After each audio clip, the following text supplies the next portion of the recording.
السلام علیکم ورحمۃ اللہ وبرکاتہ۔ الحمد للہ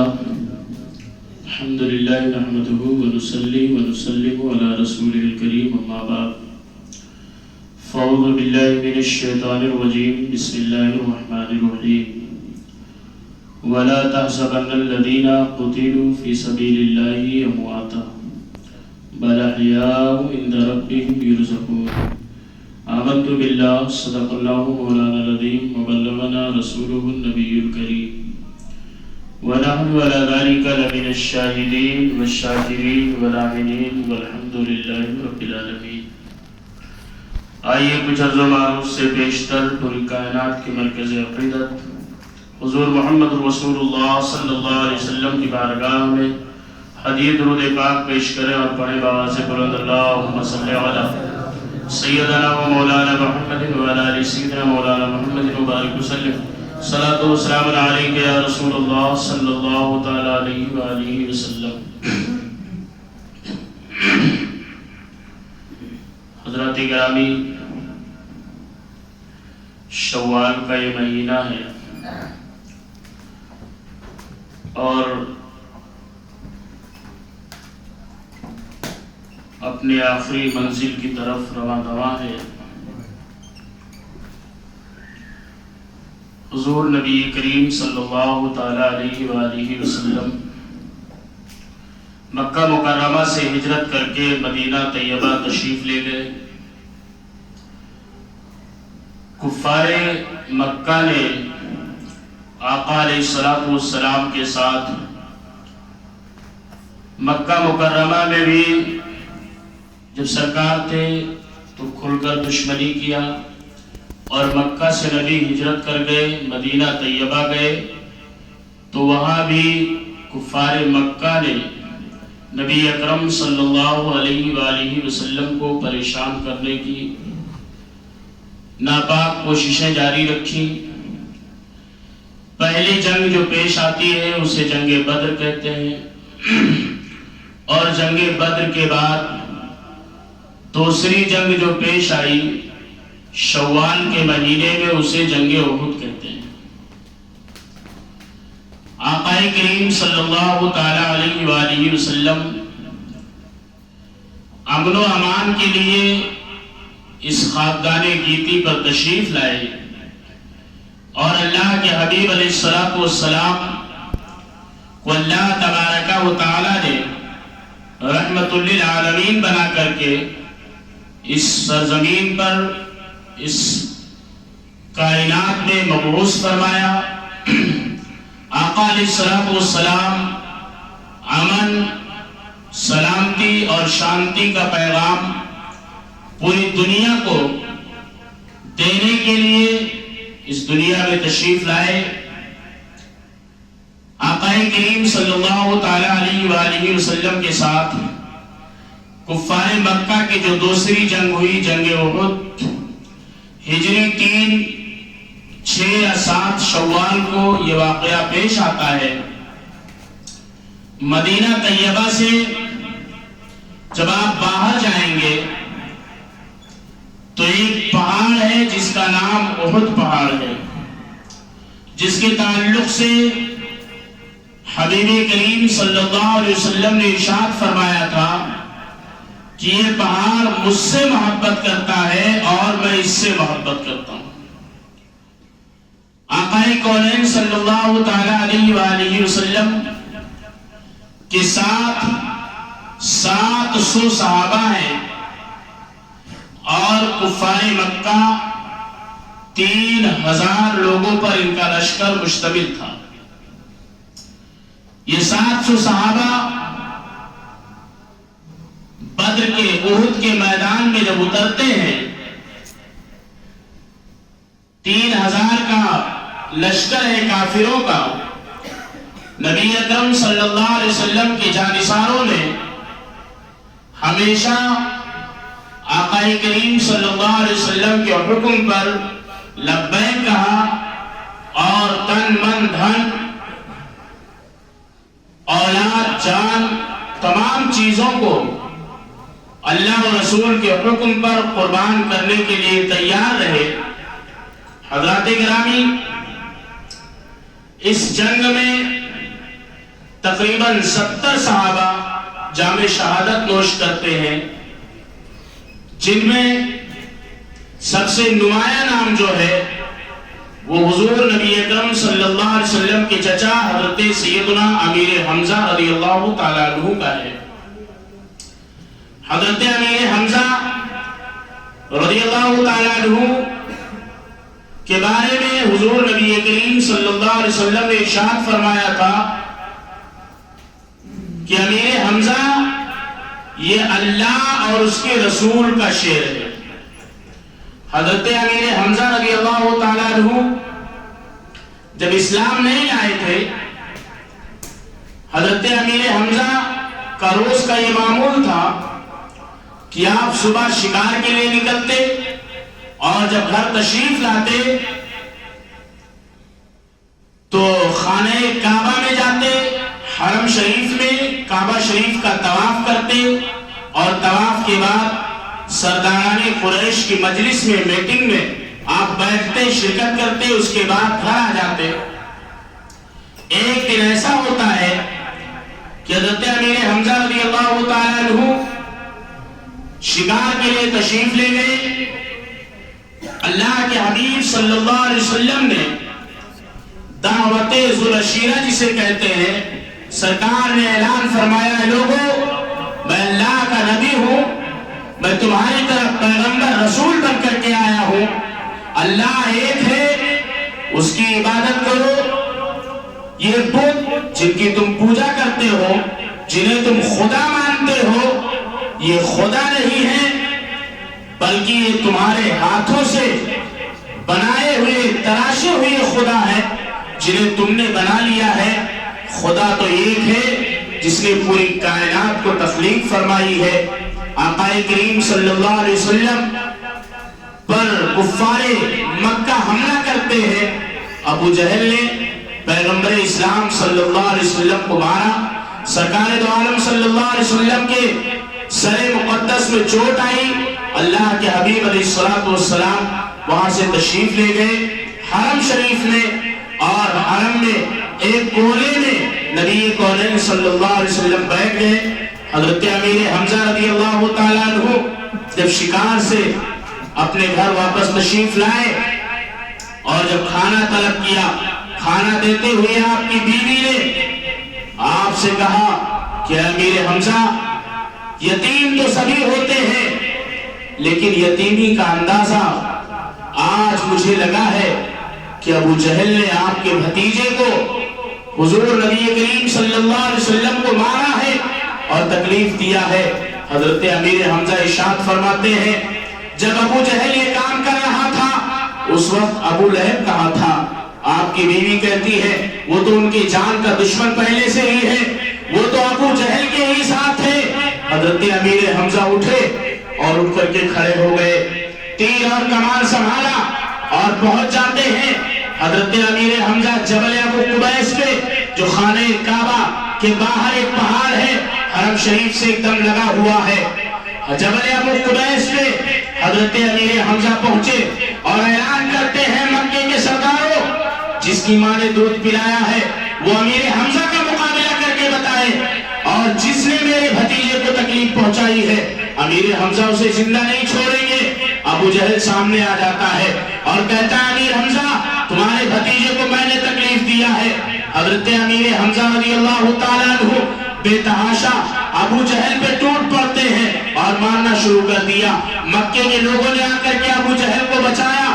حضرت امیر حمزہ فرماتے ہیں، جب تک امیر حمزہ زندہ ہے اس وقت تک میرے بھتیجے کو کوئی تکلیف پہنچائے یہ کیسے گوارا ہو سکتا ہے؟ جبکہ حضرت امیر حمزہ نے ابھی کلمہ نہیں پڑھا ہے، ابھی اسلام قبول نہیں کیا ہے۔ حضرت امیر حمزہ رضی اللہ تعالیٰ عنہ حرم شریف میں پہنچتے ہیں، دیکھا کہ ایک کنارے کونے میں اللہ کے نبی علیہ السلام بیٹھے ہوئے ہیں، سرکار دو عالم صلی اللہ علیہ وسلم کہ جس میں اطہار پر ابھی بھی خون نمایاں ہے۔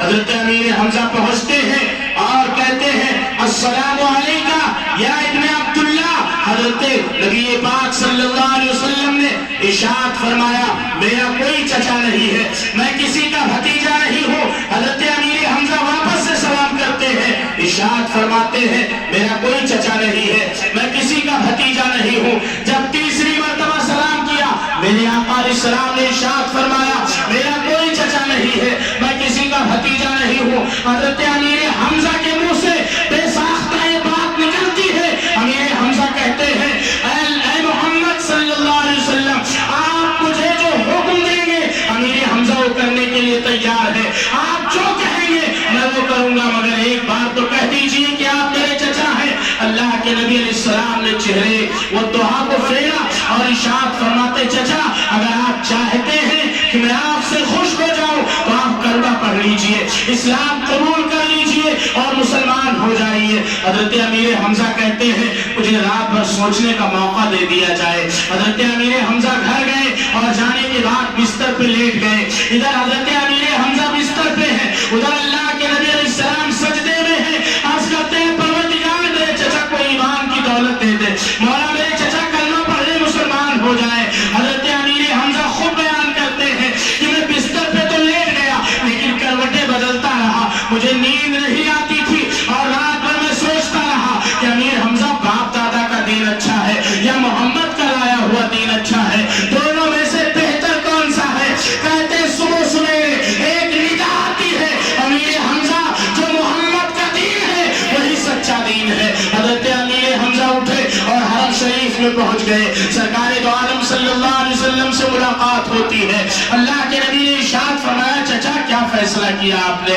حضرت امیر حمزہ کہتے ہیں کلمہ پڑھائیے مسلمان کر لیجئے، کلمہ پڑھا اسلام قبول کر لیا، مسلمان ہو گئے۔ جب حضرت امیر حمزہ ایمان لاتے ہیں پورے مکے میں شور ہو جاتا ہے کہ امیر حمزہ ابن عبد المطلب اسلام لا چکے ہیں، وہ مسلمان ہو چکے ہیں۔ اللہ کے حبیب علیہ السلام نے ارشاد فرمایا چچا ہماری طاقت اور مضبوط ہو رہی ہے، طاقتیں جو ہے وہ اختلاف سے نہیں مضبوط ہوتی ہے بلکہ اتحاد سے مضبوط ہوتی ہے۔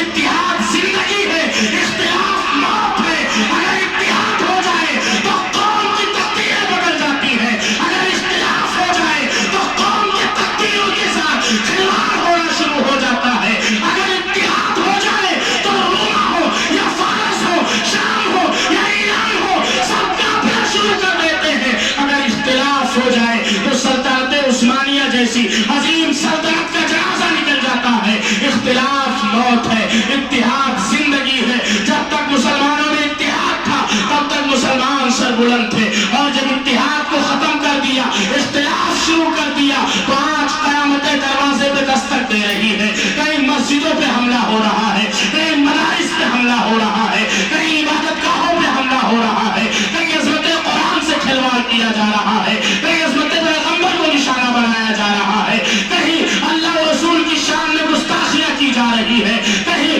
وقف کی جائیدادوں پر قبضہ کرنے کی کوششیں کی جا رہی ہے۔ میرے عزیزوں یہ ہمارے اختلاف کا نتیجہ ہے کہ آج جو غیر ہمیں آنکھیں دکھا رہا ہے، ورنہ متحد تھے تو کسی میں دم نہیں تھا کہ ہمیں آنکھیں دکھا سکے۔ حضرت امیر حمزہ رضی اللہ تعالیٰ عنہ اسلام کی تبلیغ میں لگ جاتے ہیں۔ حضرت امیر حمزہ رضی اللہ تعالیٰ عنہ جب احد کا میدان آتا ہے، احد میں جب جنگ شروع ہوتی ہے، امیر حمزہ نے جو جنگ بدر میں بڑا نمایاں کارنامہ انجام دیا تھا، اسی وقت سے حضرت امیر حمزہ کے دشمن تو پہلے ہی سے تھے مکے والے، لیکن احد کے میدان میں حضرت امیر حمزہ رضی اللہ تعالیٰ عنہ جب شیر کی طرح جھپٹتے ہیں، ہندا جو ابو سفیان کی بیوی ہے اس نے حبشی کو بلایا جو اس کا غلام تھا اور اسے لالچیں دی اور کہا تیرا وار خالی نہیں جاتا ہے، اگر امیر حمزہ کو شہید کر دیا، قتل کر دیا تو تجھے انعام دیا جائے گا۔ حضرت امیر حمزہ کے بغل سے